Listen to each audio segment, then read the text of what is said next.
É importante a gente também comentar, agora entrando sobre o aspecto da parte restauradora, até os alunos lá na faculdade me perguntam muito: professor, restaura com isolamento absoluto ou com isolamento relativo? A gente sabe que o isolamento adequado ele é importante para o sucesso das restaurações cervicais não cariosas, assim como é de qualquer outra. Então, o isolamento, quer seja absoluto ou relativo, ele tem que ser adequado. Primeiro ponto é esse. Existem trabalhos que mostram que o uso de dique de borracha ele influencia positivamente o desempenho das restaurações adesivas, resultando em uma menor perda de retenção e uma melhor adaptação marginal.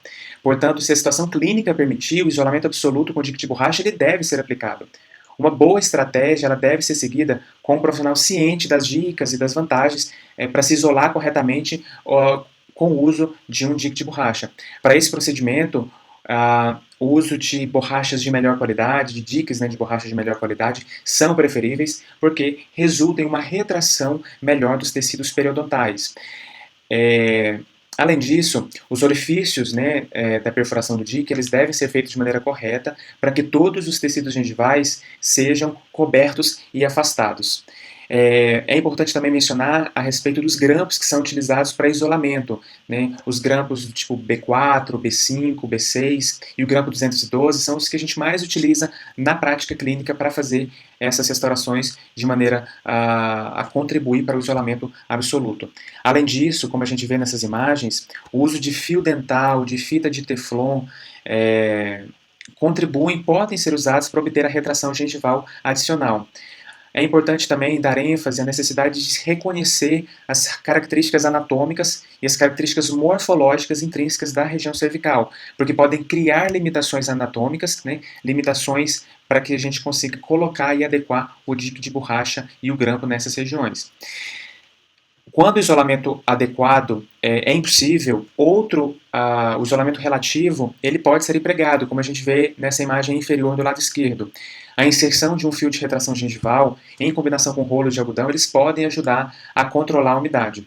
O sangue, o agente hemostático, eles podem ser usados quando necessário para controlar a contaminação sanguínea. E com relação ao bisel? Devo fazer bisel em esmalte ou não devo? É um assunto bem polêmico todas as vezes que eu ouço falar a respeito desse assunto. Alguns trabalhos falam em se fazer um bisel de 1 a 2 milímetros com uma broca diamantada fina para se remover o esmalte aprismático e aumentar a resistência de união ao esmalte. A adição de bisel em esmalte ela pode resultar em uma melhor transição entre a restauração e o dente, melhorando o resultado estético final. No entanto, é importante que a gente deixe muito claro que não existe ainda uma evidência científica robusta de que de fato é necessário o uso do bisel para essas restaurações. Né? Inclusive, existem profissionais com muito mais tempo de experiência do que eu, e eles comentam alguns que não faz o bisel e nem por isso essas restaurações elas deixam de permanecer por muito tempo, elas têm uma falha maior. Então, a gente tem que focar nos princípios básicos da adesão e fazer a técnica bem adequada, né? Com isolamento bem feito, absoluto ou relativo, e seguir de fato as instruções do fabricante, para que de fato a gente consiga executar o procedimento nas melhores condições e que vai de fato contribuir para a longevidade dessas restaurações. E o preparo da dentina? Passe uma broca diamantada ou não? Óxido de alumínio. A superfície da dentina das lesões cervicais não cariosas, elas são frequentemente escleróticas e um substrato mais difícil para adesão do que a dentina sadia. A dentina esclerótica ela é hipermineralizada e tem uma aparência mais brilhante, mais firme. Os túbulos de dentina eles são ocluídos parcialmente por depósitos de minerais, o que resulta em uma maior resistência à dissolução ácida dos adesivos, quer seja dos adesivos convencionais por meio do ácido fosfórico ou dos adesivos autocondicionantes aí por meio de um primer acídico. Né? A avaliação morfológica da interface resina dentina esclerótica mostra uma camada fina híbrida, uma fina camada híbrida na dentina intertubular, hipermineralizada, e os tags de resina pouco desenvolvidos. Então, para aumentar a eficácia da adesão a esse tipo de dentina, É indicado, em alguns trabalhos, o uso de uma broca diamantada, né, para que a gente consiga remover essa região mais superficial, bem superficial. Outra razão importante para esse desgaste superficial na superfície da dentina é remover uma camada contaminada observada em muitas situações de lesões cervicais não cariosas, durante a avaliação microscópica dos dentes que foram extraídos. Essa camada, em alguns trabalhos, é referida como uma camada mais resistente à adesão e, portanto, ela pode ser removida. A rugosidade com broca, ela pode ser importante porque pode influenciar a espessura da Smear Layer. A criação de uma camada espessa de Smear Layer pode interferir na eficácia da adesão quando se utilizam adesivos autocondicionantes leves, né, de pH ultra suaves, ou seja, pH maior do que 2. Portanto, para garantir uma superfície dentária limpa e áspera com uma Smear Layer de espessura fina, o preparo do dente ele deve ser finalizado com abrasão de partículas de pó de óxido de alumínio de 27, de 50 micra, e é relatada que essa abrasão do ar aumenta a área de superfície disponível para adesão, melhora a adaptação da resina e a formação desses tags de resina aí na superfície dentinária.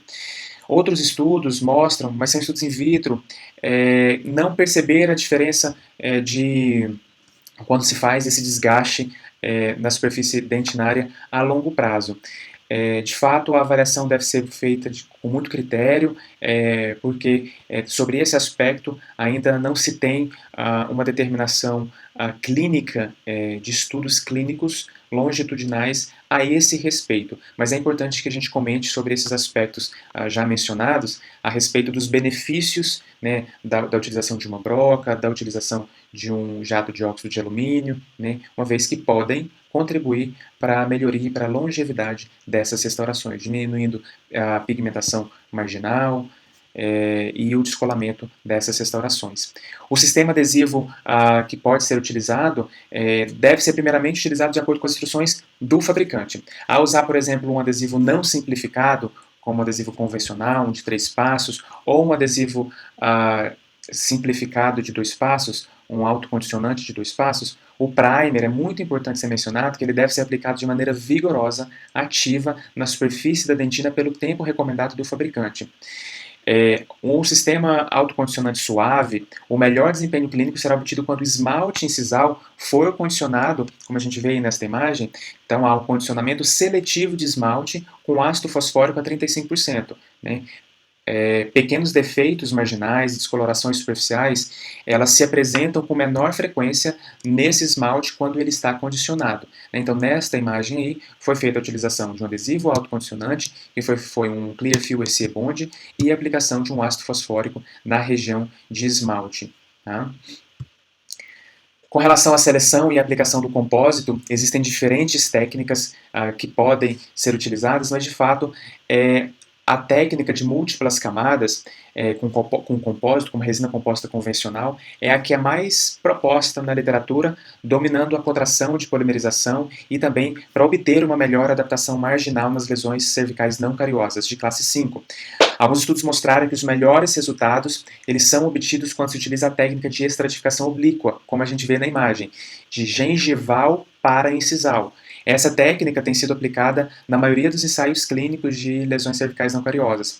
Como a adesão ao esmalte ela é mais forte, ela é mais estável e mais previsível, a inserção do material deve começar na parede gengival, sem o esmalte circundante. Sempre que possível, a cavidade deve ser restaurada em 3 ou 2 incrementos. O último ele deve ser colocado na margem de esmalte. Pequenas lesões podem ser restauradas, obviamente, com apenas um incremento.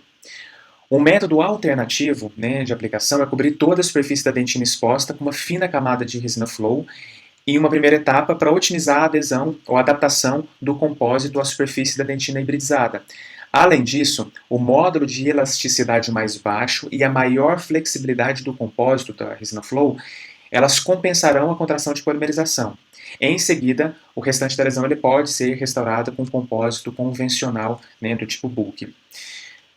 No que se diz respeito à parte estética, é mais fácil obter a cor ou nesses compósitos, pela utilização desses compósitos nessas regiões. O uso de um compósito de dentina cromática de opacidade média, né, as resinas do tipo Bore, com um compósito de esmalte, muitas vezes nessas regiões, possibilitam restaurações de maneira estética e de maneira previsível. Com relação ao acabamento e polimento, qualquer excesso ou rugosidade ela deve ser evitada, como em todas as restaurações. A retenção de placa, inflamação gengival, a ocorrência de lesões de cárie representam não apenas uma falha na restauração, mas também na criação de novos problemas para o paciente. Procedimentos de acabamento e polimento mal executados podem causar danos aos tecidos moles e aos tecidos duros. Então, é importante que se utilizem técnicas de inserção de resina que são mais adequadas para que o acabamento e polimento fique de maneira mais previsível. Quando necessário, uma boa opção é utilizar ponta diamantada, né, microfino, tamanho do grão em torno de 40 micra, depois um disco de acabamento composto mais grosso e finalmente a aplicação de polidores mais finos, né, para que a gente consiga de fato executar restaurações que fiquem com polimento igual ao polimento dos nossos dentes de maneira natural, o que contribui para o periodonto saudável. Com relação à manutenção, é importante fazer chamadas de manutenção anualmente ao paciente. Na ocorrência de deteriorização, então vou voltar.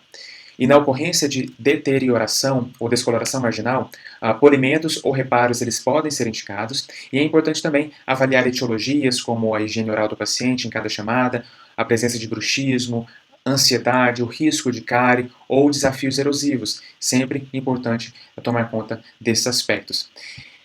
Esse momento de reflexão a respeito desses assuntos foram baseados em alguns trabalhos, né? Especialmente esse trabalho da Marlene Pillmans com relação ao tratamento das lesões cervicais não cariosas, quando, por quê e como, né? E também, é claro, no livro do professor Paulo Vinícius Soares, que trata a respeito dessas lesões e também em outros trabalhos publicados que foram mostrados nos slides.